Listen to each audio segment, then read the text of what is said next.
Bienvenue à toutes et à tous, welcome aan iedereen. Alors, avant de vous exposer la situation sanitaire actuelle dans notre région, Inge Neven fera ça dans quelques instants, et avant qu'on vous présente les mesures complémentaires que nous avons décidé de prendre suite à la réunion que nous avons tenue, notamment avec l'ensemble des bourgmestres bruxellois, mais l'ensemble des disciplines, les zones de police, enfin tous ceux qui aujourd'hui gèrent cette crise au niveau du territoire bruxellois. Je vais peut-être recontextualiser la situation dans laquelle nous nous trouvons aujourd'hui. Alors, d'abord dire que je comprends que la population aujourd'hui éprouve une grande lassitude, de l'incompréhension, et qu'après ces longs mois que nous avons vécus depuis le tout début mars, se retrouver dans la situation dans laquelle on est aujourd'hui, c'est une source à la fois d'anxiété, d'incompréhension, voire de colère, et je suis bien conscient de cela, et j'ai envie de dire que cette crise, c'est avant tout une grande leçon d'humilité collective qui nous est infligée à toutes et à tous. Quand je dis à toutes et à tous, c'est à toutes et à tous. Tant on avait l'habitude que dans notre société occidentale avancée, qu'à un problème, il y avait chaque fois une solution immédiate, et que la science était là pour répondre, je dirais quasiment en temps réel, aux problèmes qui étaient posés. Et donc on est vraiment aujourd'hui avec des chiffres qui sont, Inge le dira, qui sont galopants en termes de contamination, mais aussi avec un enjeu majeur qui est le risque d'effondrement du système hospitalier de notre pays, que ce soit en termes d'hospitalisation ou en termes d'accueil en unité en soins intensifs. En ik denk dat wij in Brussel, we hebben, wat men ook zegt, altijd de nodige maatregelen genomen om te proberen deze curve glad te strijken. Dat met de kennis die we hadden over het virus en het gedrag ervan op dat moment. Ik wil dat toch graag met u overlopen, omdat ik merk dat hier wat misverstanden over bestaan. Naast de maatregelen die door het Veiligheidsraad en het overlegcomité zijn genomen, was het Brussels hoofdstedelijk gewest met de eerste om in actie te komen op 11 maart met het verbod op openbare evenementen of bijeenkomst van meer dan 1000 personen, bezoek aan personen in rusthuizen en verzorgingshuizen, behalve natuurlijk in specifieke situatie, en de buitenlandse schoolreizen naar het buitenland door alle scholen te schorsen.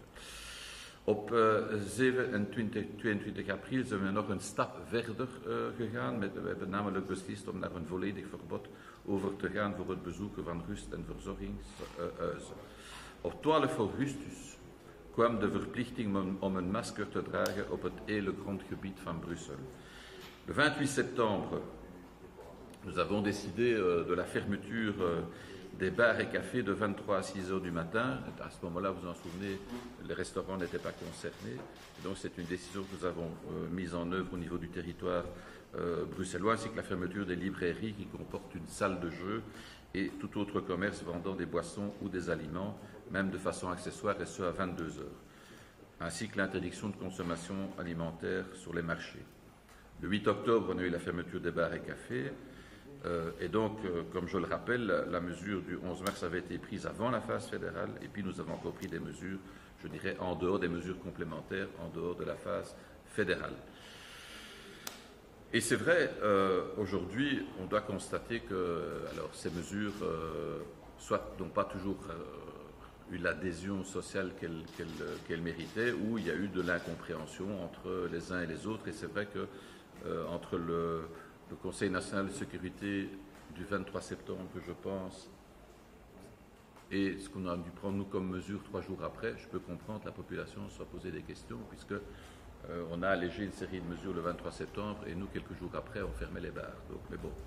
En dus, wat er ook gezegd mag worden, wij hebben onze verantwoordelijkheid genomen, weliswaar binnen de grenzen van onze bevoegdheden. We kunnen niet alles doen, natuurlijk. En vandaag ook niet. En dat zullen we blijven doen. Uiteraard kijken we ook naar het verleden om te leren en geen fouten te herhalen. We proberen jullie zo goed mogelijk te begeleiden in deze storm die we doormaken. We proberen zo helder mogelijk te communiceren om de continuïteit van de maatregelen op de beste manier te doen naleven. Om onszelf te beschermen en om onszelf te beschermen en om anderen te beschermen en om al onze burgers te beschermen. Et donc, aujourd'hui, c'est vrai, je lis évidemment les appels des uns et des autres, que ce soit des experts, citoyens, les médias, pour dire voilà, c'est à la fois très simple, c'est que nous détenons tous individuellement la clé pour agir collectivement et combattre ce virus. Et donc, oui, on ne s'en sortira pas si ce qu'on va décider aujourd'hui aussi ne recueille pas une adhésion large de la population. Ceci, évidemment, ne nous exonère pas de notre responsabilité de prendre des mesures. Je pense que ça, ce sera encore plus incompréhensible, sachant qu'effectivement, la situation, elle est très grave. Et donc, nous ne pouvons pas non plus rester comme ça au balcon. Alors, c'est vrai, on le voit aujourd'hui à Bruxelles et c'est le seul élément positif sans doute dans une situation négative globale, c'est que, et quand je dis positif, c'est modeste, hein, c'est que la hausse que nous constatons à Bruxelles ralentit un petit peu plus par rapport à ce qui se passe dans d'autres régions, mais la hausse continue. Donc si rien ne se fait, nous serons de toute façon dans la même situation que les autres provinces. Donc il ne s'agit pas de dire ici que tout va bien, non, au contraire, c'est de dire qu'il faut à ce moment-là aussi prendre des mesures complémentaires pour espérer que ce léger frémissement devienne vraiment plus que cela. Ce qu'on appelait à l'époque, c'était d'écraser la courbe. Et donc nous revenons à un discours qui était celui de mars-avril de cette année par rapport à l'évolution des contaminations. Et donc nous nous sommes réunis avec les 19 bourgmestres. Et donc, je dois dire que c'est unanimement que nous avons pris l'ensemble des décisions que je vais vous présenter dans quelques instants. Et je pense qu'il y avait vraiment un esprit de mobilisation générale. Et à la fois, c'est l'occasion pour moi de remercier celles et ceux aussi qui travaillent sur le terrain en première ligne, y compris les mandataires locaux, conseillers communaux, échevins, présidents de CPS, qui sont aussi là, avec un contact encore plus direct que nous avec la population, avec évidemment tous les intervenants, toute la chaîne de la santé, bien évidemment, et tous ceux qui sont en première ligne, à la fois aussi ceux qui sont parce que leur profession l'exige, mais ce n'est pas que les infirmiers et les médecins, c'est ceux qui nettoient nos rues, enfin, voilà, vous le savez aussi bien que moi.